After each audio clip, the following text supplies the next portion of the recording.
Javelina Stadium at A&M Kingsville yesterday. The Kings of the Sea said they were ready, and they definitely showed they were as Port Isabel came in and looking good on that, looking good yesterday against Orange Grove.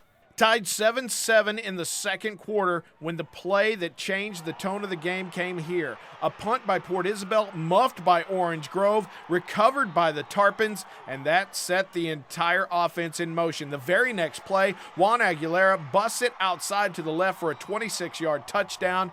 PI went up 20-7 at the half. Third quarter, more of the same from Big Blue. Jose Garza, the second of his 2 touchdowns on the game. Isaiah Martinez, the quarterback, in for the sneak that finished up the scoring at 40-7.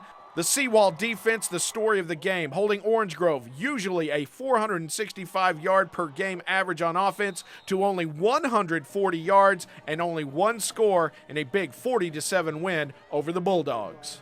But we just came out, we've always been physical. I mean, that's what our coaches turned us into, that, just physical animals from practice, over and over and over. And we just came out with what we do best, smash mouth D and a good, good offensive performance. Definitely, that's all we're thinking about is payback, and we did that, and we got it back for the.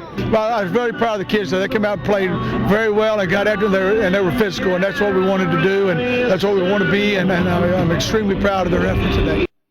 Port Isabel, definitely one of the most physical, punishing teams the Valley has ever produced. Take a look next. They will take on Lavernia, and the Bears were 11-1 after their win over Wharton, a big win on Friday. So it'll be PI versus Lavernia Friday at Corpus Christi Cal Allen. On the other side of the bracket for the regional final, it will either be Cuero or Sinton. That game is in San Antonio at Ferris Stadium also on Friday. But guys, let's talk about this Port Isabel defense and what they were able to do. Orange Grove is a very good offensive team. Hondo Harris is a very good quarterback. But yesterday, Port Isabel didn't, might as well have been playing Progresso for all that Orange Grove was able to do, Joe. Well, again, the weather, did it play a factor? Yeah, the Orange Grove coaching staff, when they saw the wind out of the north, had to just look up and say, okay, now it's double trouble, and this Port Isabel defense is not going to back down. They're going to come after you, and they're going to hit you hard on a cold day. Now, all script was all Port Isabel, and so was the next couple of rounds, folks. And Jock Gilliott, what he was able to do, had a couple of sacks. And hey, look at this.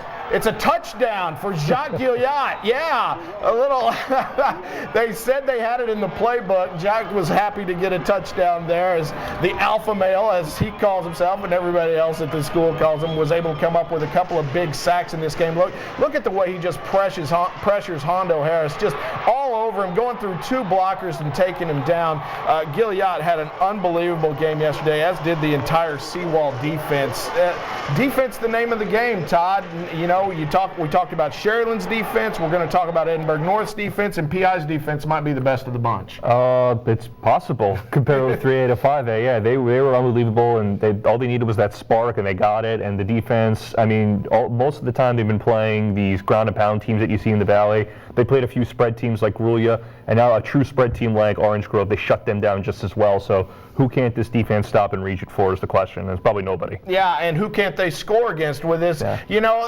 Monty Stumbaugh said all week, we can pass. They didn't really pass. They had 1 half double pass for a touchdown, but it doesn't really matter.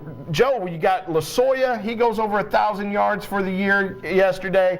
J.J. Gonzalez already over 1,000 yards. Isaiah Martinez, the quarterback, just 70 yards short of going over 1,000 yards. This rush game can't be stopped, not with this offensive line. Yeah, that's the most impressive part about this offense, is that teams scout them, line it up, know what they're going up against, and still can't do anything to slow it down, much less stop it. Orange Grove did everything to load up the box. We dare you to pass, and well, you don't have to pass. Okay, that's the best you can line up. We're still going to run over it. So, yeah, defensive coordinators, what do you do? Yeah, Lavernia's got a tough week ahead of them.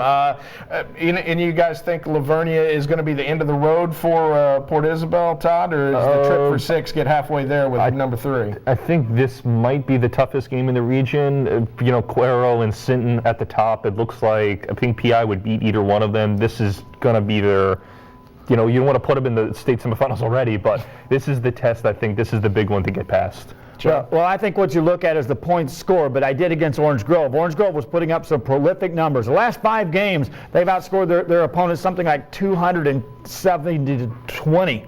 So prolific numbers, but against who? That's the question I want to know about. Is what are these numbers coming up against? I think they'll beat them, but don't take them lightly, because anyone that scores that many points can get it going. Tarpons and Bears Friday night coming up this week at Cal Allen. Meanwhile, we're going to come back on Sunday Sports Extra, talk about the third team that is still alive in the Valley High School football playoffs and what the Cougars were able to do to Harlingen South this past week. Yeah, they got this score, but that was it. It's all next.